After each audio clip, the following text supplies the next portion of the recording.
Okay. Welcome, Paul Ebua. We can roll. Okay. Thank you for having us. You can come closer to the Okay. All microphone. right. Okay. Okay. We heard about the coalition of concerned university students. We want you to tell us a little about the coalition. Okay. So the coalition is an amalgamation of, I would say, student activism group across our public universities. We all know the trending matter about this UTAG strike, and there were a whole lot of concerned students forming groups on their various campuses to speak on the matter. So the coalition serves as an umbrella of all these groups, and we represent one voice. Oh, okay. So I see. So all the concerned groups, right? I mean, they are under one umbrella rock, and that is the coalition of concerned university students. Yes, please. Oh, okay, that's nice. Now, UTAG has gone on strike. National Labor Commission has taken them to court, and the lecturers are saying they won't come back to the classroom. Now, coalition has come out to say that they are going on a "we are suffering" demo. Why that? Yeah, if you'd bear with me, you know that there's an adage that speaks about when two elephants fight, is the grass that suffers. If this fight is to prolong, we should know the repercussions are to be faced by the ordinary student.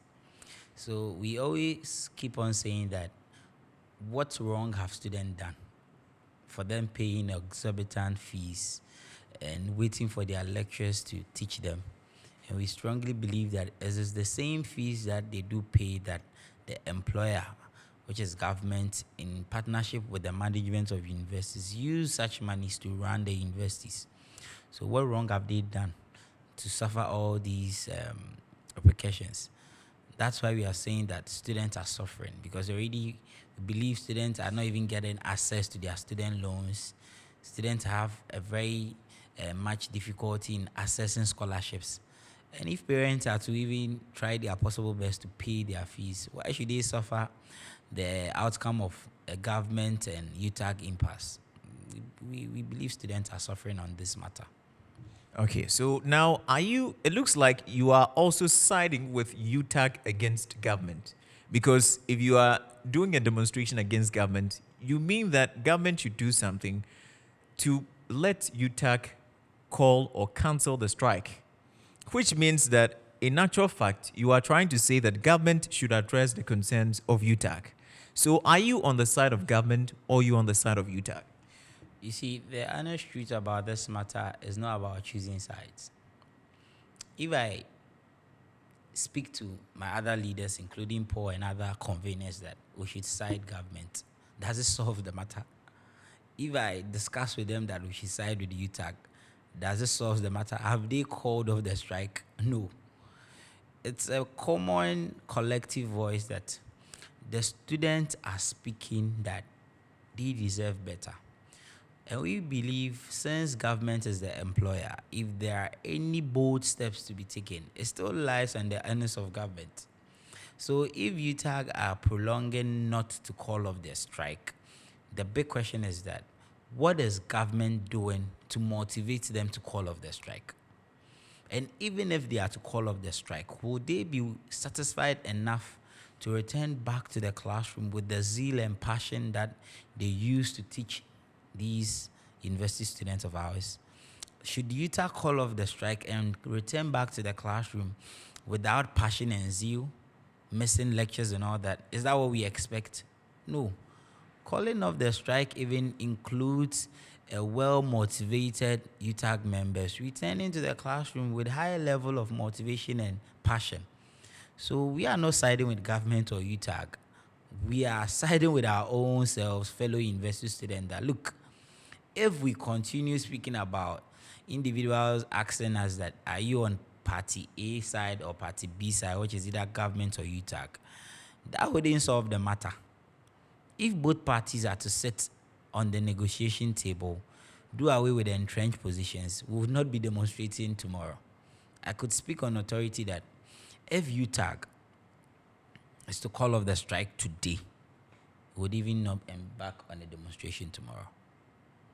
And my leaders share in the same vein that I do speak on this, that if by the close of this evening, UTAG is to call off the strike, then why are we demonstrating? We are speaking that we want our lectures back. So if they are back, why should we demonstrate? It's just as simple as that. Okay, okay. So that's a good one there. Now, on a final question, you do the demo tomorrow, right? And then government says that, fine, we are negotiating with UTAG, but UTAG does not want to listen to us. And so if they do not come back to the class, it's not our fault. What then will this coalition do? You see, sometimes I want to be very honest with the general public that aside of me and my other leader, including Paul being here, I double up to be the National Coordinating Secretary of USAG, that is University Student Association of Ghana. My role gives me preview to a lot of documents that I would maybe say even the media don't have access to. And when I mean some documents, I would even say some pay slips of some lecturers. Secondly, MOU signed by these parties. Do you think that I'll just sit down one day and be motivated to form a coalition? Of course, no. I wouldn't just be seated there and just wake up thinking that I'll just need to form a coalition of concerned university students. No. There would definitely be an underlying passion to speak on behalf of the ordinary Ghanaian student.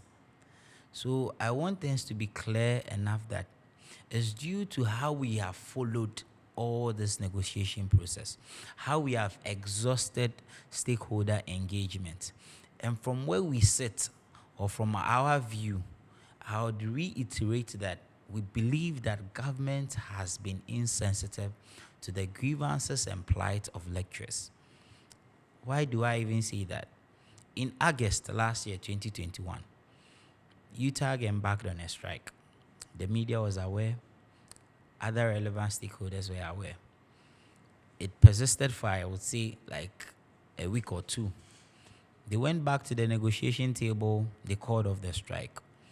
And they all joined hands on a roundtable discussion with a roadmap of solving this matter. You and I should be asking ourselves that what again is compelling them not to suspend the strike again? There should always be an underlying condition.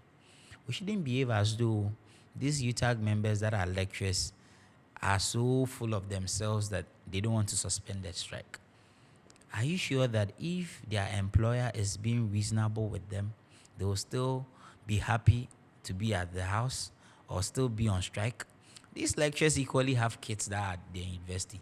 They know the repercussions it has on the academic calendar.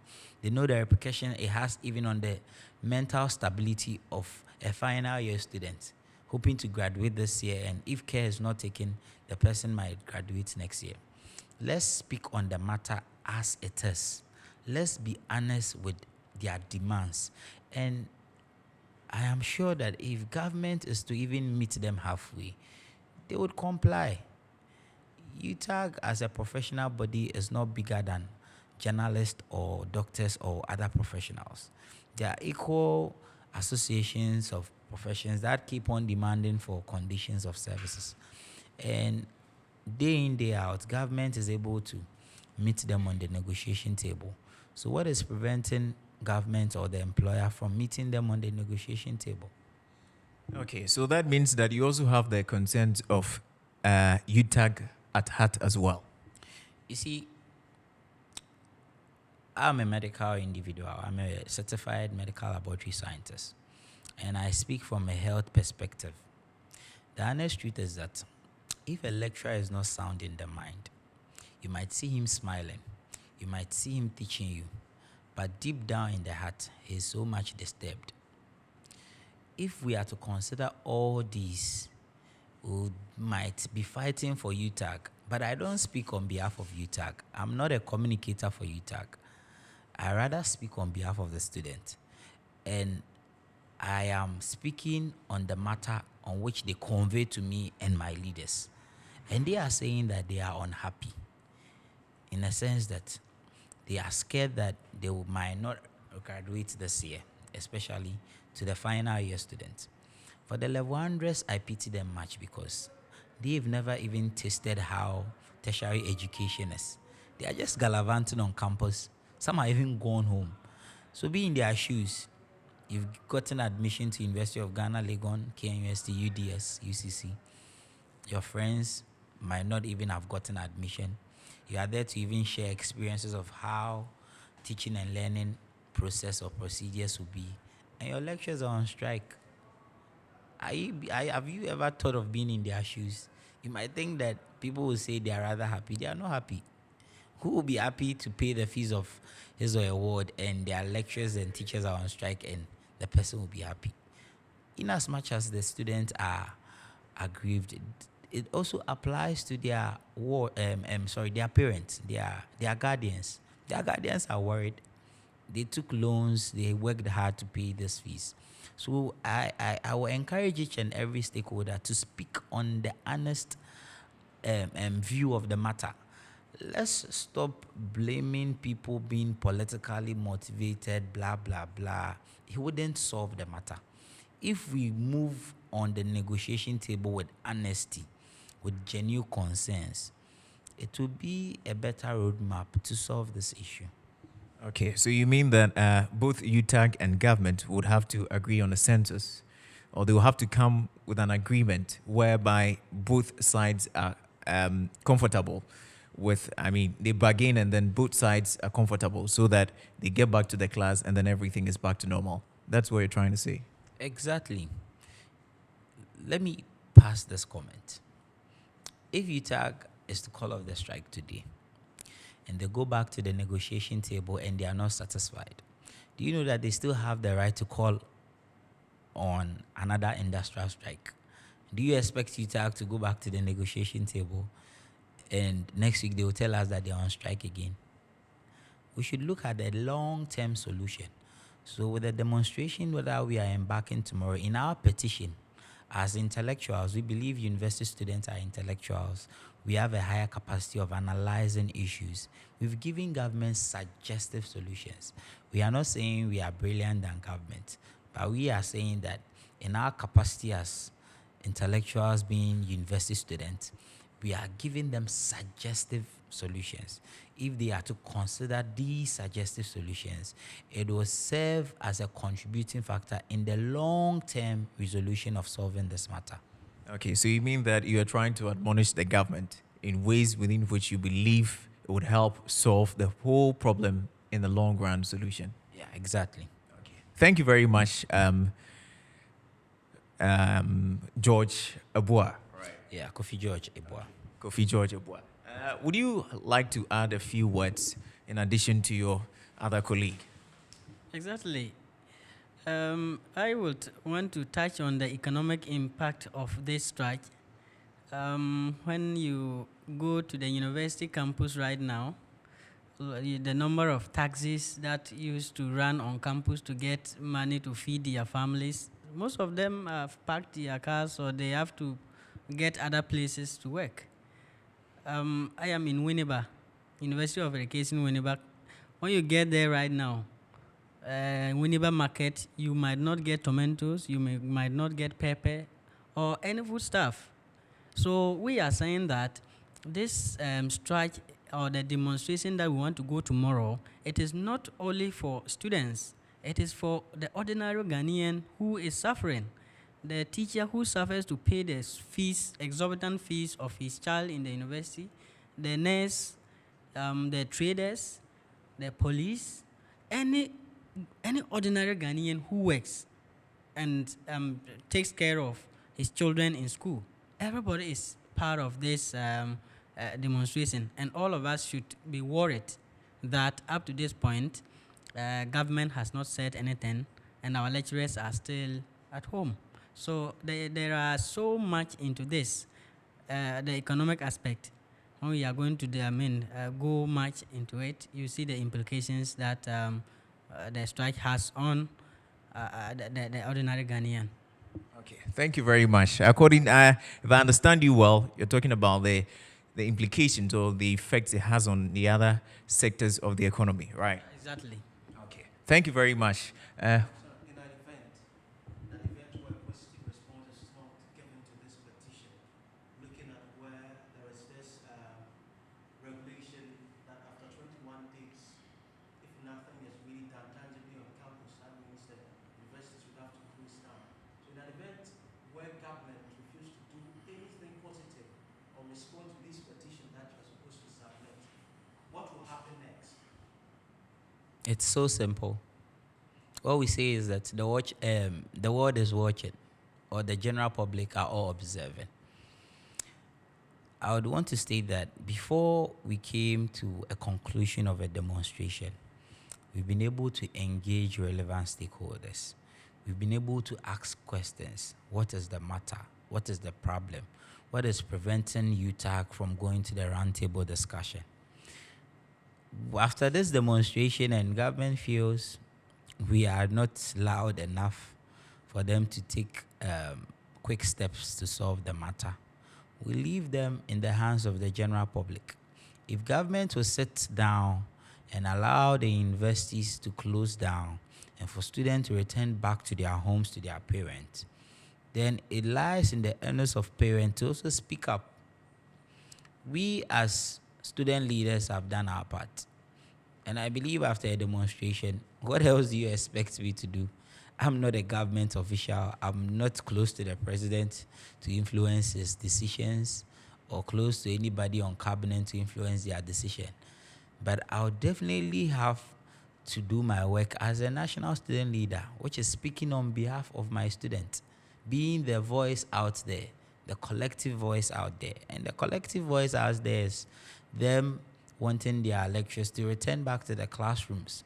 So after this, if still government is not being positive about it, which I believe it would not end so.